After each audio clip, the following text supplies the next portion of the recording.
Alrighty, we are back with another 2K roster review.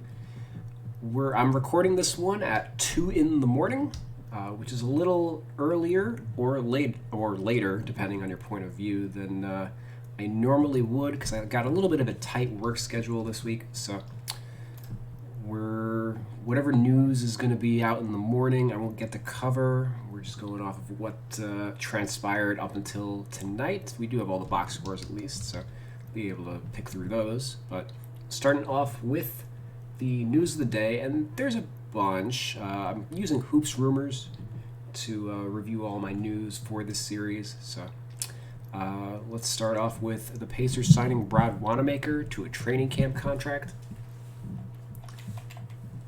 Which, let me go add him, I guess.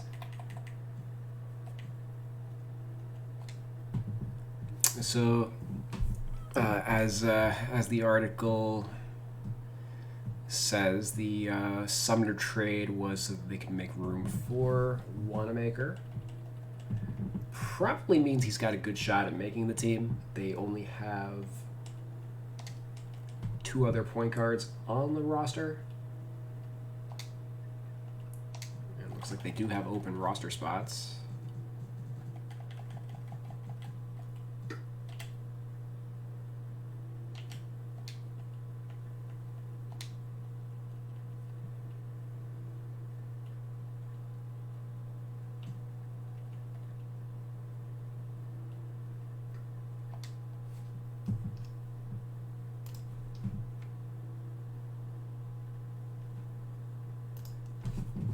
What am I doing?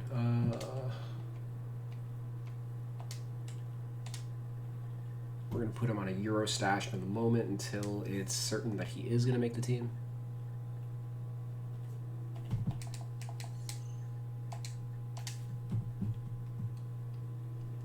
Okay, moving on up. Bunch of Sixers notes.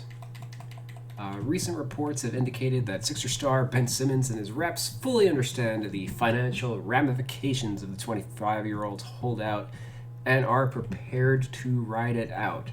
Fantastic. I don't anticipate a trade coming anytime soon, so this could ride out until the deadline.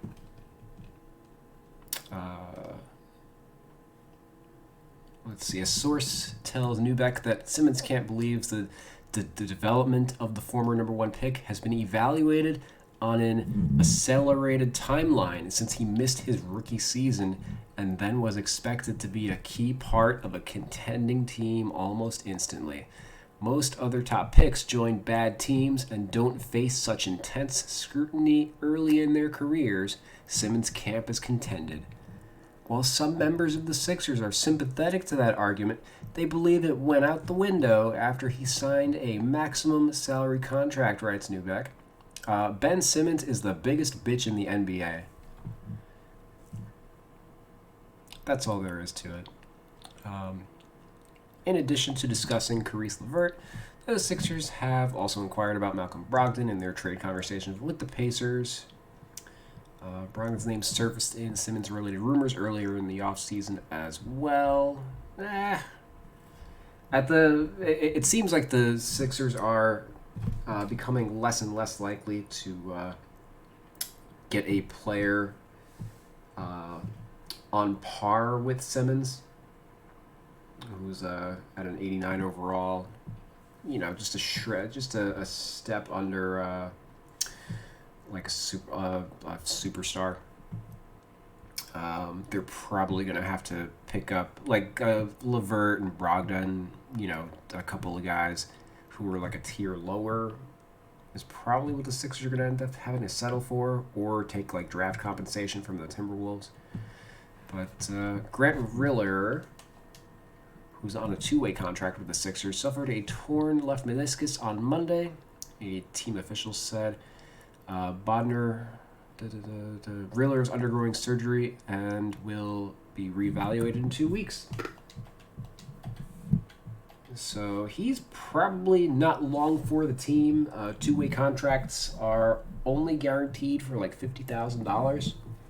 which is a pittance to it doesn't really affect the salary cap at all when you consider that the NBA minimum is not something like 900,000. I think it's 925K, 926K. So 50K is literally nothing. You'd have to sign 10 of those guys to equal one minimum contract, so teams can go through them pretty easily. They get paid more depending on how much time they spend on the NBA roster. If they're in the G League, they're making the G League rate. So a player that is injured is obviously not going to be on the active roster. Although I think actually they get paid because they got hurt. He would still get some money. I don't know exactly how it all breaks down, but I do think it means that Riller's probably going to get cut, and they end up signing a different player to fill his spot, as obviously they need it since they are already without Ben Simmons. Shaq Harrison would be a logical replacement for Riller, but he's no longer two-way eligible, so it will have to be somebody else without a subsequent move.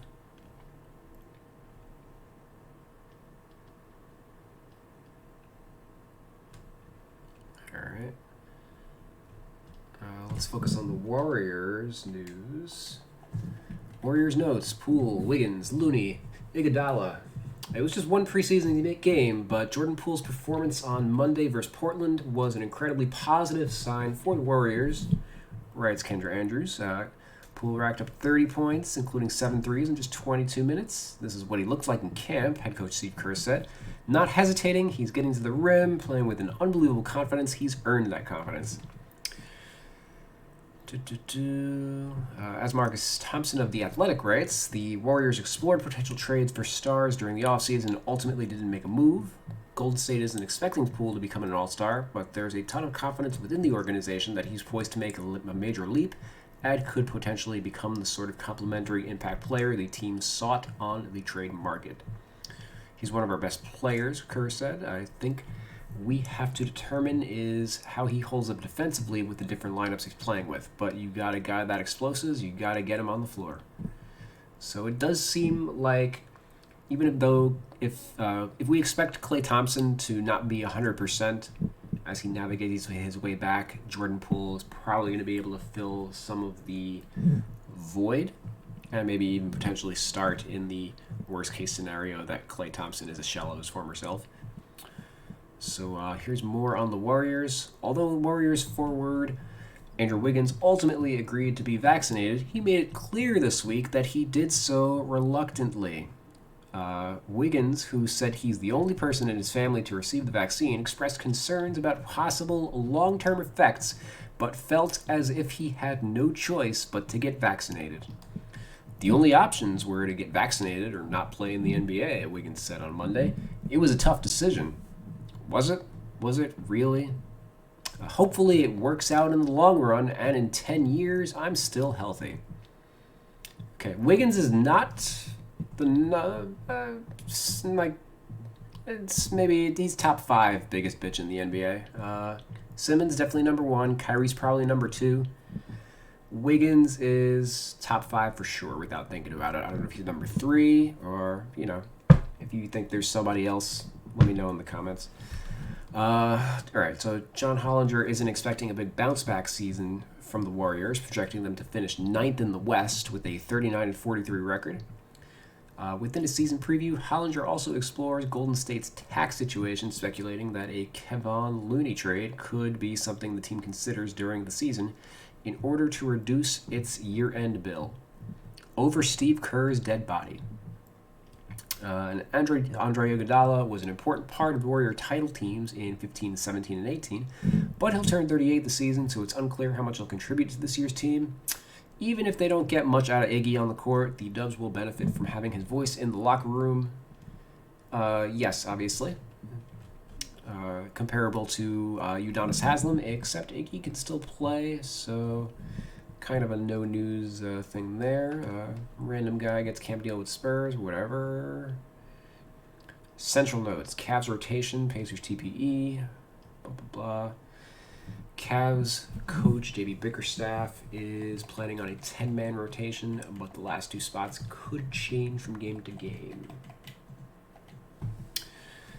We're working our way to what will probably be a 10-man rotation. And then there's different nights that are going to call for different things, and we will go to those different guys. By process of elimination, Denzel Valentine, Kevin Pangos, Chetty Osman, Dylan Windler, Dean Wade, Lamar Stevens, and Mfandu Kabengele are the players vying for those rotation minutes, and each brings a different skill set to the table. Okay. The Pacers picked up blah, blah, blah, trade exception they're not going to use. They received the rights to a guy who's never going to come over. All right, this kind of blurb was kind of whatever. Atlantic notes: Durant, Irving, Quickly, Stevens, and Joe. KD's optimistic as the Kyrie Irving situation drags on. I'm over it. The Knicks have a crowded backcourt, but second-year guard Quickly remains part of the team's plans. Thibs believes he could play Quickly in a number of different guard combinations. He could play with Derrick Rose and Burks. And the point guard's really interchangeable with those guys. They move the ball, make plays for each other really well. Quickly had 7 assists as the 2 guard in that lineup, or in the in his first preseason game. So oftentimes Quickly will bring it up, Derek will bring it up, Al can bring it up, or we get into dribble handoffs. We're gonna fly around. Fantastic. Brad Stevens has missed the daily grind of being a head coach. Okay, great. And Isaiah Joe is angling for playing time, and he's gotten off to a good start. 18 points, including 4 threes against the Raps. Okay.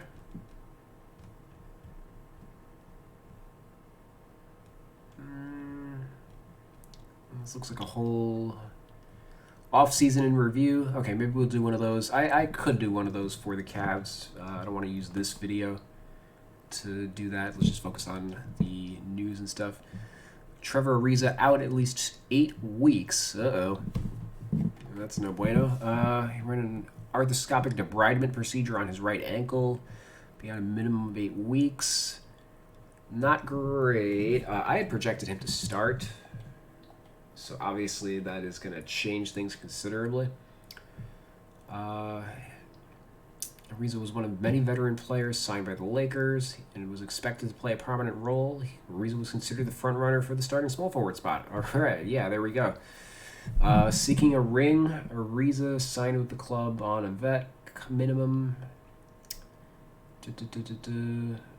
With Ariza out until at least December, Bazemore, THT, and Monk project to receive more PT at the wing.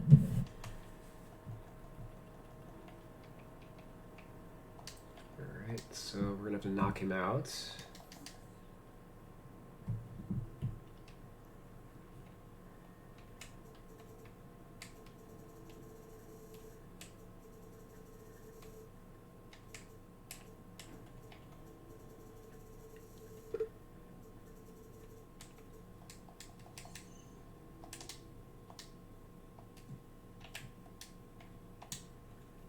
Okay, looks like Bazemore might be the starter. Or God forbid they go back to LeBron at the 3, Davis at the 4, and Howard or Jordan at the 5, and decide to murder their spacing. Alright, and Bulls notes, Williams, Ball, Green, and the salary cap. Bulls are hopeful that second-year forward Pat Williams will return for the season opener. He was expected to miss 4 to 6 weeks. And there'll be a little more on the cautious side, yet it seems like he would be coming back early. I don't know how that's cautious. We have more on the Bulls. The ball movement in the preseason opener was superior, with the team amassing 36 assists. DeRozan says that Lonzo Ball is setting the tone with his playmaking. When you've got a point guard of that magnitude with that IQ, that's as unselfish as he is, he makes the game easier and makes it fun, and it becomes contagious. You saw the way we moved the ball. It's been like that all through training camp, and we expect it to keep getting better. Okay. Javonte Green started a downsized lineup and made a solid case for a rotation spot. He certainly did. The team is still in good shape cap-wise, despite all the big moves it made. John Hollinger notes in his review of the offseason, the Bulls are $3 million below the tax line, giving them flexibility to make some moves in season. And while the team has improved its roster, Hollinger still projects it to finish 11th in the conference, which I think is honestly pretty fair because they're very top-heavy. They don't have a bench, and if anybody in the starting lineup has to miss time, things could get very ugly.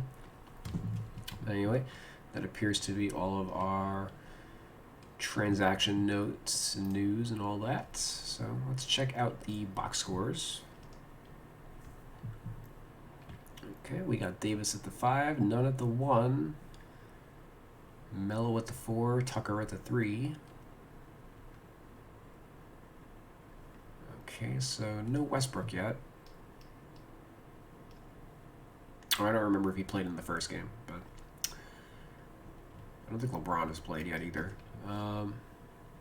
Bazemore, Rondo, Monk.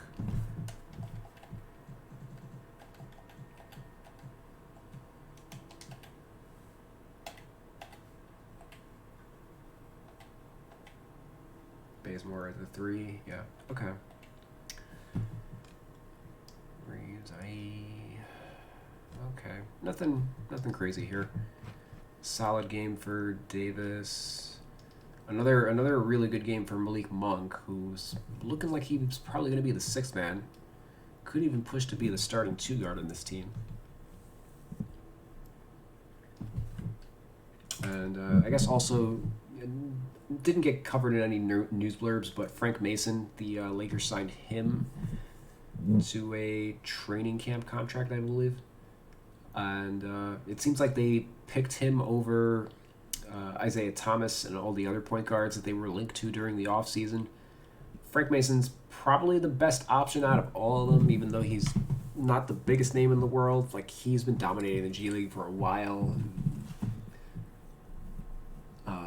I expect that he probably could make the team. He doesn't have two-way eligibility, which hurts him a little bit. So maybe this is like he's going to go down in the G League, and depending on how things shake out with the roster, he'll get called up at some point.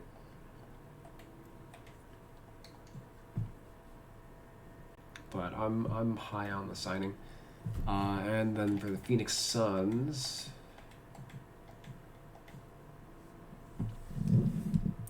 Chris Paul, 11 assists in 22 minutes. Looks like he's ready for the season. DeAndre Ayton, 14 and 11 in only 22 minutes. He's in contract negotiations. They're reluctant to give him the max, which would be foolish because he's definitely a max caliber player. Jay Crowder, 13 and 9, made his debut. Mikal Bridges. McGee was solid. Cam Johnson returned to the bench with Crowder back. Jalen Smith was okay, 4 points, 9 rebounds.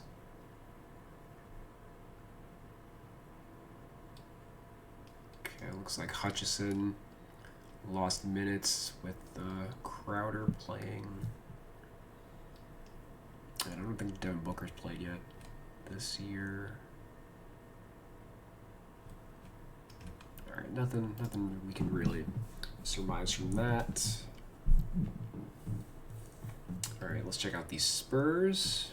Keldon Johnson starts at the 4 once again. Derek White at the 1, starting for Murray. Continuing to start, but sliding over, and Lonnie Walker enters the lineup in his place. Thad Young made his Spurs debut.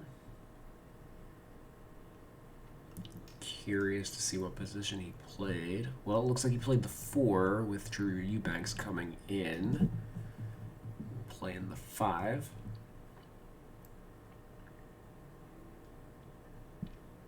Bryn Forbes. Looks like Bryn Forbes might have been the backup point guard, given that Murray was out, and Primo, who I had switched to point guard based on the first game. He only played 6 minutes, so it does seem likely that Forbes played a little bit of one.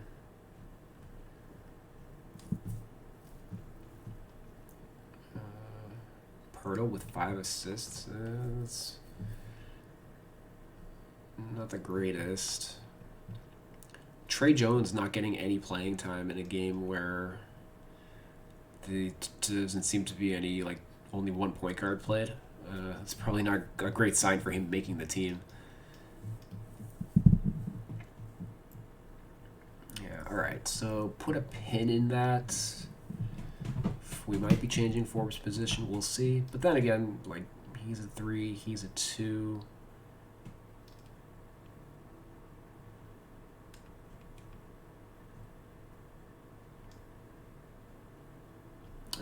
Let's see the subs.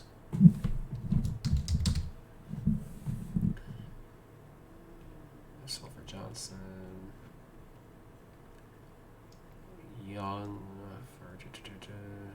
When does White come out? Forbes for Johnson. Walker for White. Yeah, so we're counting either Walker or Forbes as a point guard.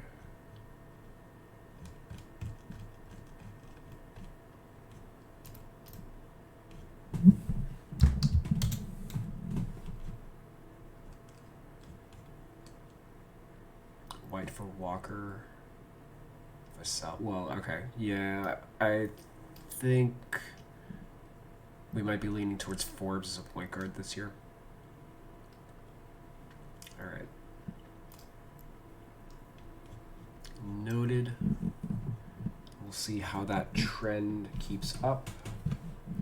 Let's look at Detroit, who they were without Cade Cunningham, so Magruder gets the start.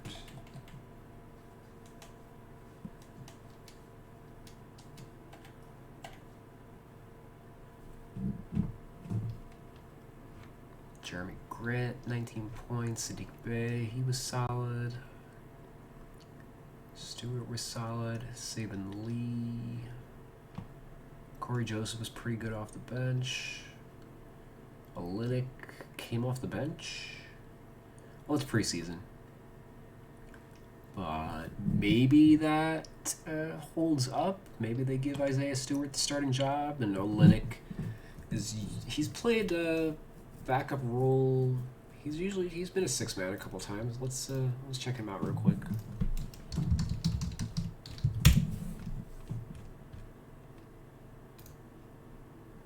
Yeah, he was a backup in 2020, and really for most of his career, yeah. Basically a 6-man these 2 years. And last year he was a starter pretty much the entire year with both the teams he played on. On paper, like, he's certainly like he's the talented players on Detroit, and he got a contract to reflect it, right? He's going to be making $12 million a year, so I would be surprised if he came off the bench, but it's within the realm of possibility. There are 6 men who make that kind of money. Certainly Davis Bertans with Washington makes like $18 million a year he's basically just a worse version of Olynyk.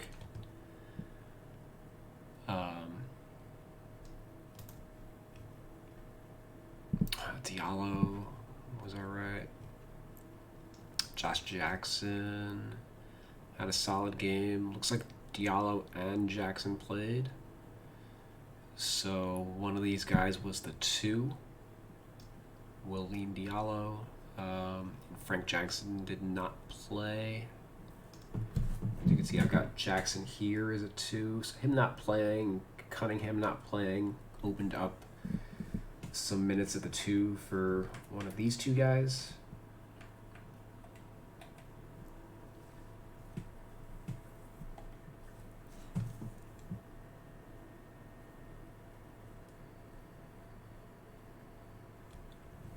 Okay. Let's check out the Cavs and the Hawks. Evan Mobley continued to start, and he had a pretty solid game.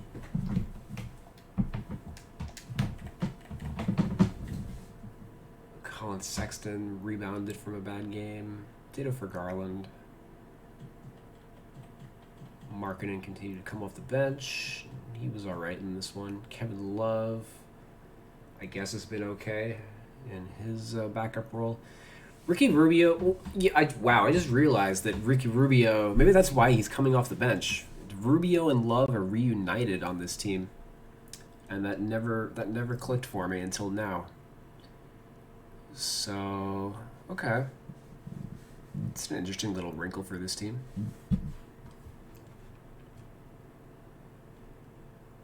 Otherwise, no news. All right. Hunter made his debut. Struggled with the shot, but good to see him healthy. Waiter made his debut. DeLon Wright started at the 1. Cam Reddish, 20 points, 5 steals. Okay, we're kind of pegging him to be a breakout candidate.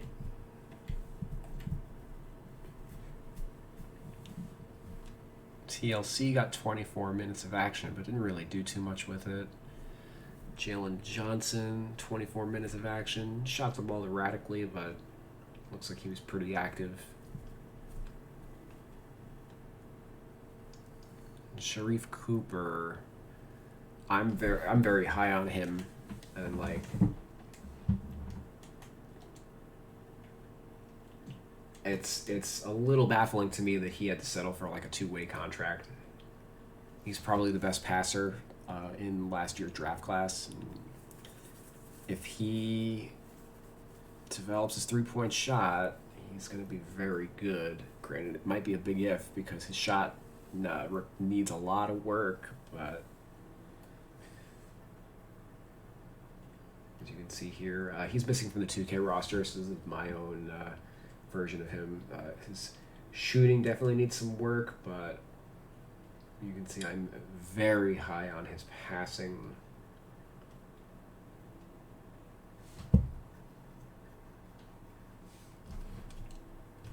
Alright, so moving along to the Magic and the Pelicans.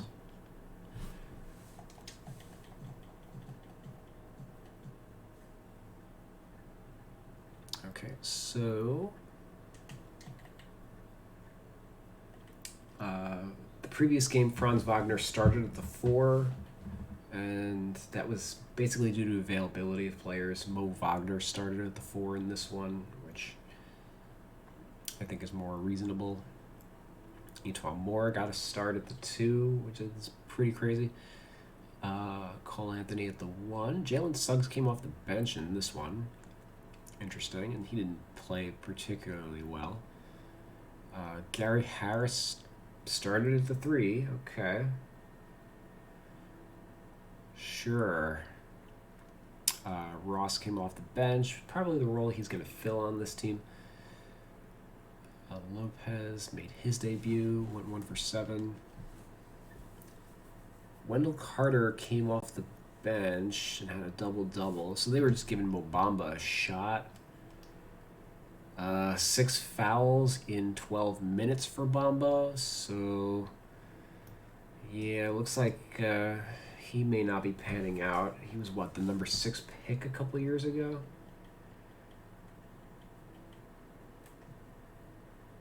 Yeah, the number 6 pick.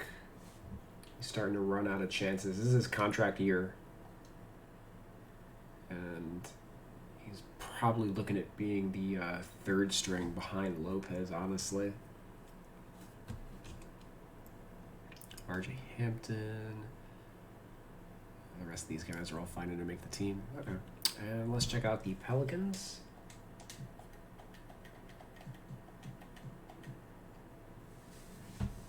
Garrett Temple started at the 3, sure. Marshall started again at the 4, okay. That's right, Zion is out, but tentatively will be ready for the opener. We haven't heard anything otherwise, but that's a huge wrinkle in their start for the season. Mikhail Alexander Walker had 19 points, 5 assists, 5 of 12 shooting, 5 of 9 on threes. They're hoping he makes a big leap.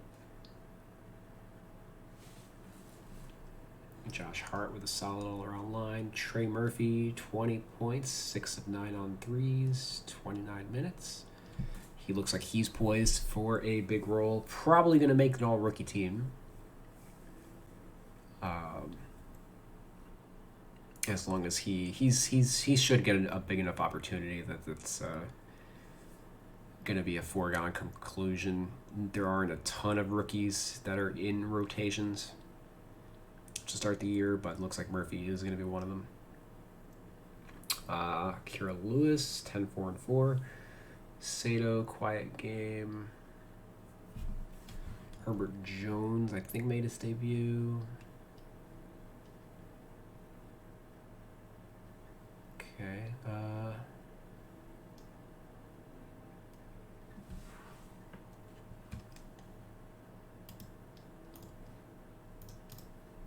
think I disconnected.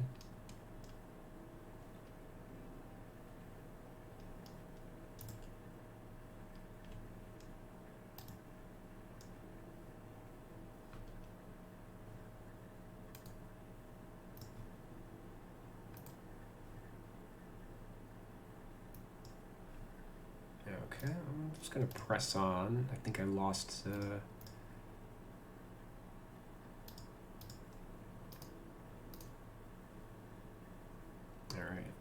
I see a black screen, so just gonna keep on trucking. I think we're almost done anyway.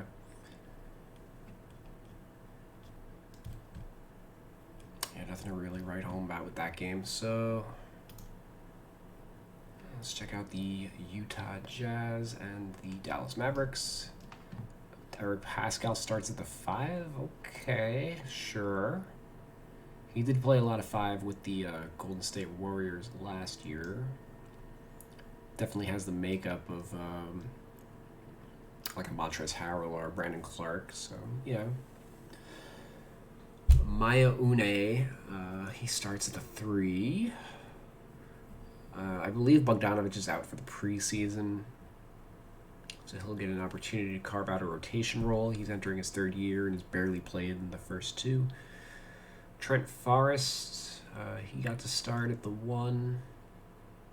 Jared Butler, he had a significantly better game in about 30 minutes. 22 points, 4 assists. Looks like he split his time at the 1 and the 2.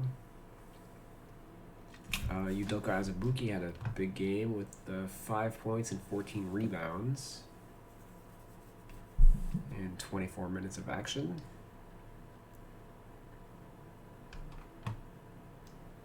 Malik Fitz getting an opportunity to make the team. 12 points and was 4 or 5 on threes. I believe they have a roster spot open. Let me head over and check.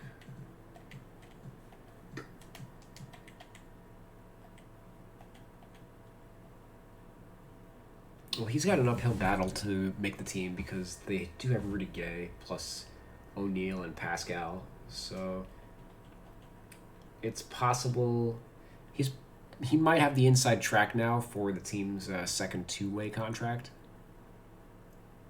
as it doesn't look like Marcus Bolden is a realistic option for it, and he played considerably more than all the other guys that are fighting to make the team. So tentatively, I'd say that Fitz is probably going to be the right fit. All right, so Dallas. Luka is Luka. That's nothing else to see here. Tim Hardaway is going to start at the 2 this year. Josh Green gets to start at the 3, as I'm assuming Finney Smith was out. KP at the 4, which is, we've talked a little bit about that.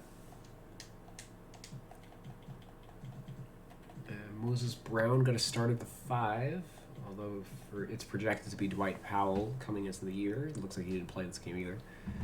Sterling Brown was okay. Cauley Stein was alright. Kleba at the 4, Cauley at the 5, Sterling at the 3,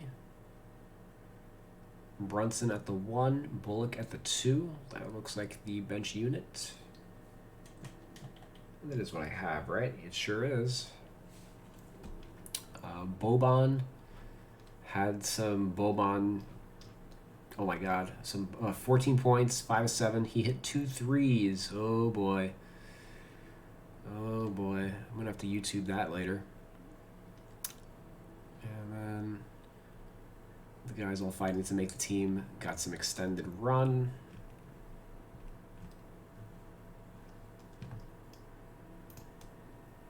Checking out Denver and Golden State. Okay, I'm never a huge fan of the way that NBA.com does their positions. I would consider Rivers the guard and Dozier a forward.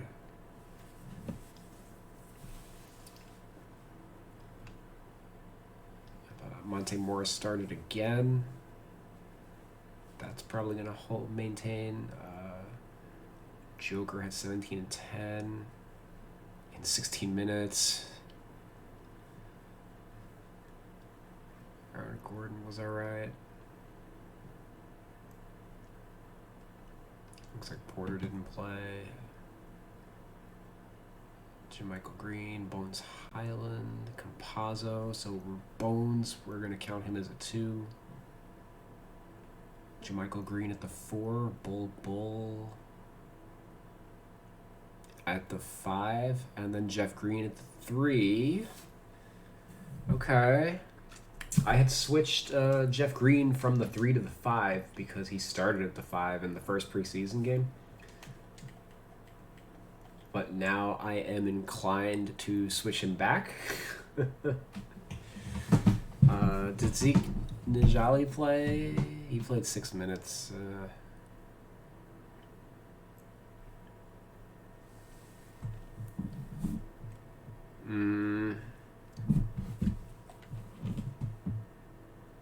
Granted, Michael Porter was out of the lineup. So somebody had to play the 3.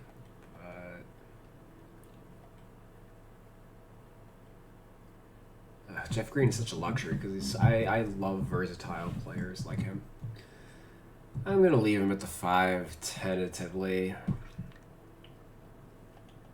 But probably just going to move him back to the 3 or just have him at the 4 and switch Zeke to the 5 and just rock with 3 power forwards that play. Looking at Golden State. Pretty standard. Looks like Poole had another solid game. Curry was aight. Draymond Green 2 for 2 on threes. When's the last time that ever happened? Bielitsa was solid. Avery Bradley also good. Or better than he was last game. Last game he was like 1 for 9 or something like that. Today's 1 for 1, so I think the Warriors fans would probably prefer that. And looks like Otto Porter might be back to normal with a 15, 9, and 3 line, 4 or 6 on threes. So that's worth keeping an eye on. Michael Mulder took some threes. Damian Lee is fine.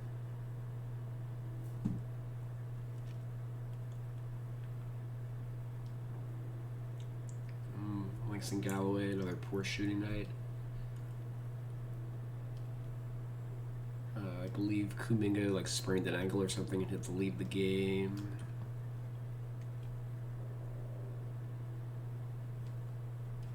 Okay.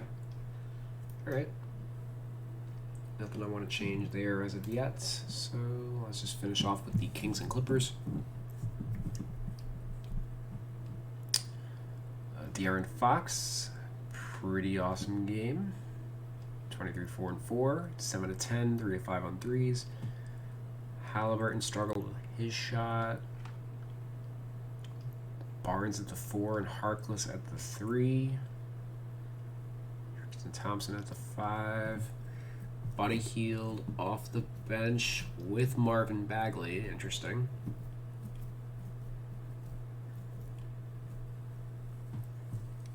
They maybe...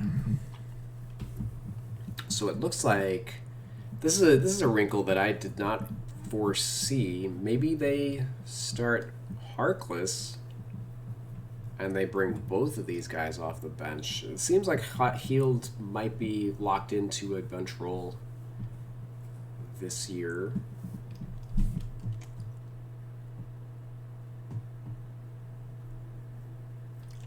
Points for Terrence Davis. Rashawn Holmes came off the bench, but that's not something I foresee maintaining.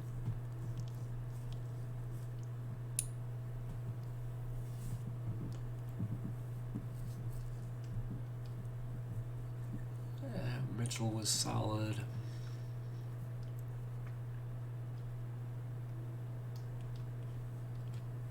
Okay, and looking at the Clippers. 0 assists for Reggie Jackson and 4 for Bledsoe, so pretty clear. We can continue to consider Bledsoe a point guard and Jackson the 2 guard in this alignment, even though their positions were basically inverted last year. Bledsoe was a 2 guard with the Pelicans, and Jackson mostly played point guard with the Clips. Batum got the start for Marcus Morris again.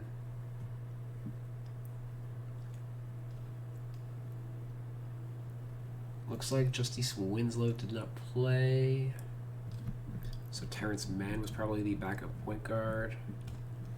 Brandon Boston had 20 points and 19 shots, 7 rebounds also. So looks like Mann sliding to the 1 opened up playing time at the 3 for Boston.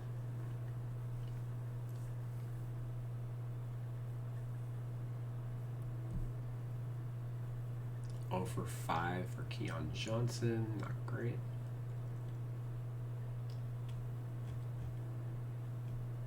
Alrighty. Yeah, nothing crazy from these preseason games. Maybe that's also just because I already put in the work to really flesh out a lot of these teams' rosters and rotations, so there shouldn't be. If I'm not changing anything, it means it's because I've already projected them effectively. So a lot of this is just confirming that I made good decisions. We'll see if things continue to hold up in the future. As I think the regular season starts in like 2.5 weeks, so we're going to continue to check out these preseason box scores, as well as watch the waiver wire and stuff on Hoops Rumors. So thank you guys for watching. If you liked the content of this video, feel free, please like. It's going to help the algorithm get me seen and ultimately lead to more 2K content. And yeah, if you haven't already subscribed, please do so. If you love 2K roster content, I'm sure there isn't a ton of it out there. So show support for the things you enjoy, and you might get to see more of that related content. That's how that thing works. So anyway, I'm going to go to bed because I got a 12-hour shift tomorrow that I got to wake up for in like 5 hours, and followed by another 12-hour shift the next day. So probably be doing tomorrow's video again at like 2 in the morning, except I'll be a lot more tired. So maybe I'll drink some coffee before, or who knows, we'll do something crazy. You guys leave in the comments what you think I should, how I should prep for tomorrow night's show. Anywho, this is your Real 2K Insider going to bed.